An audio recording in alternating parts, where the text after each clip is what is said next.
स्वरांजली चॅनलचे संस्थापक श्री दयानंद मामड्याल यांची पश्चिम महाराष्ट्र पद्मशाली महासभा सचिवपदी निवड झाल्याबद्दल महाराष्ट्र कामगार सेनेचे प्रदेश अध्यक्ष व शिवसेना उद्धव बाळासाहेब ठाकरे पक्षाचे महानगर प्रमुख विष्णू कारंपुरी महाराज यांच्या हस्ते शाल व पुष्पगुच्छ देऊन पुढील वाटचालीस भरभरून शुभेच्छा देण्यात आल्या। सदर प्रसंगी विठ्ठल कोऱ्हाटकर, युवती सेनेचे रेखाताई अडकी, कवयित्री रेणुका उधारम, श्रीनिवास बोगा, गुरुनाथ कोळी, ज्येष्ठ नेते बेलीफ आदी उपस्थित होते। या सत्काराप्रत्यर्थ मला एवढंच सांगायचं आहे की सर्वश्रेष्ठ समाजामध्ये आपलं समाज आणि आपलं कुटुंबीयाचं समाज फार महत्त्वाचा असतं। अशा आपण किती जरी देशात मोठे पद मिळवलं तर समाजाचं छोटासा पद देखील फार मुख्य आणि प्रतीचेचं असतं।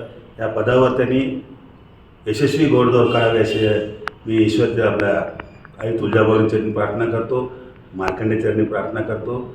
जय हिंद, जय महाराष्ट्र, जय मार्कंडे। आपण परत एकदा शुभेच्छा।